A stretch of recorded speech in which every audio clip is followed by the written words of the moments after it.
Presten atención porque tenemos otro tema médico de sumo interés. Vamos a hablar de un descubrimiento relativamente reciente en la medicina y que tiene mucho que ver, por ejemplo, con la obesidad, entre otras cosas. Concéntrense en este rostro porque vamos a presentar al doctor que nos visita hoy. Es Gabriel Vinderola, es doctor en química e investigador independiente del CONICET. El doctor Vinderola nos va a contar acerca de un nuevo órgano que se llama microbiota. ¿Qué es la microbiota y en todo caso por qué nos interesa la microbiota intestinal? Nos lo va a contar él. Gracias por venir, doctor. Gracias, Gabriel. Mi abuelo emigró de Italia, en esa época vivía en un lugar donde había muchas comunidades armenias, turcas, y siempre cuando vino a Argentina yo era chico y preparaba los yogures en la casa, ¿no? Y me decía, come esto que es bueno para la flora intestinal. ¿Qué tiene que ver la flora intestinal que decía mi abuelo con la microbiota? ¿Tiene algo que ver?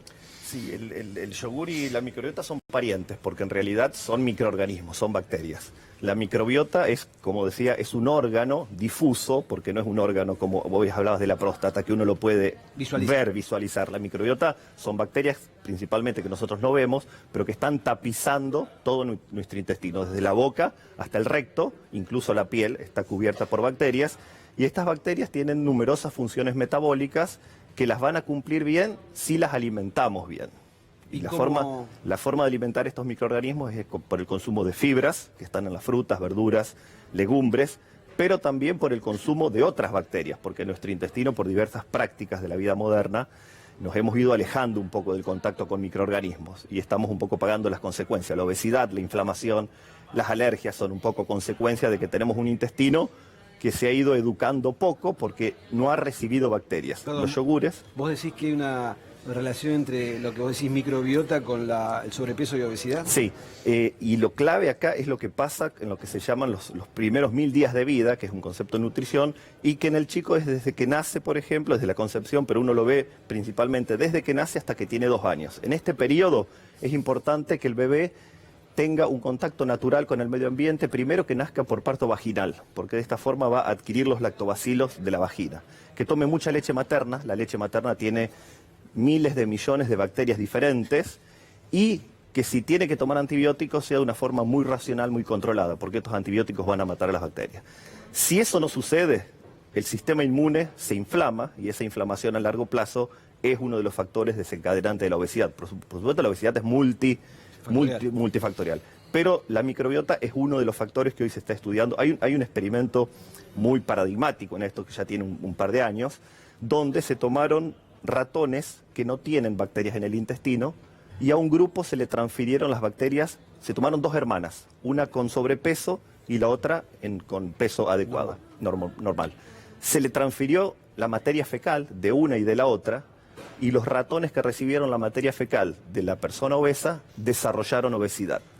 Es decir, que consideramos a la obesidad como una enfermedad crónica no transmisible, pero tal vez sea parcialmente infecciosa. Yo me puedo contagiar de obesidad, entre comillas. ¿Por qué? Porque estas bacterias tienen una forma diferente de metabolizar o de tomar nutrientes de los alimentos. Por lo tanto, la microbiota está implicada en la obesidad. Entonces, a ver, para que entienda la gente y comprendamos también nosotros, ¿cuáles serían los amigos de la microbiota y cuáles los enemigos?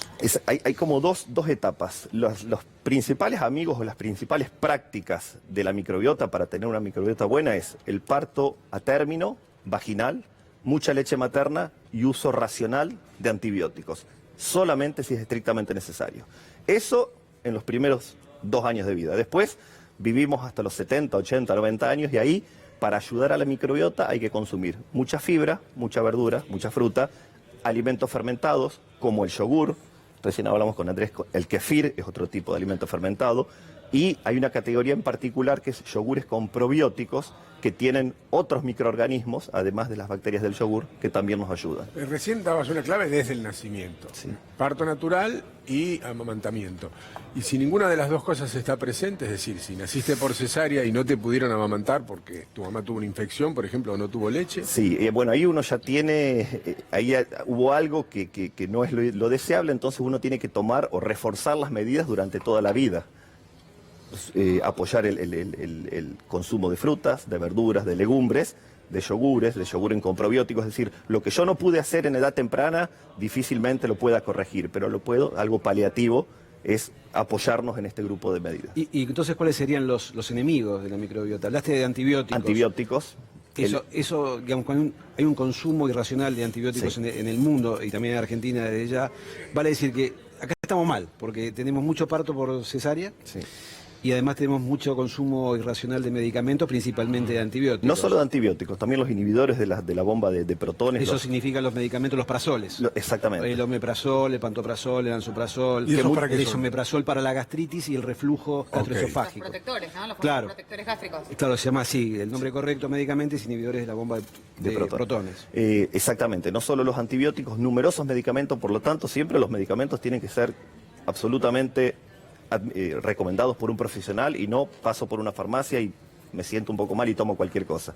Esa es una práctica muy deteriorante para la Y microbiota. una diarrea, estamos en una época donde hay mucho norovirus, donde chicos en Bariloche tuvieron un problema general de 1.400 chicos afectados, en colegios de la Ciudad de Buenos Aires también.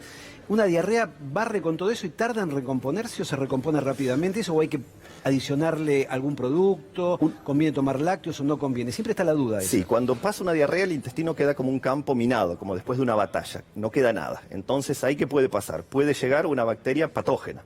Para que esto no suceda, uno puede consumir un yogur o un yogur con probióticos para que temporalmente ese campo esté hasta que la microbiota propia de la persona se restablezca.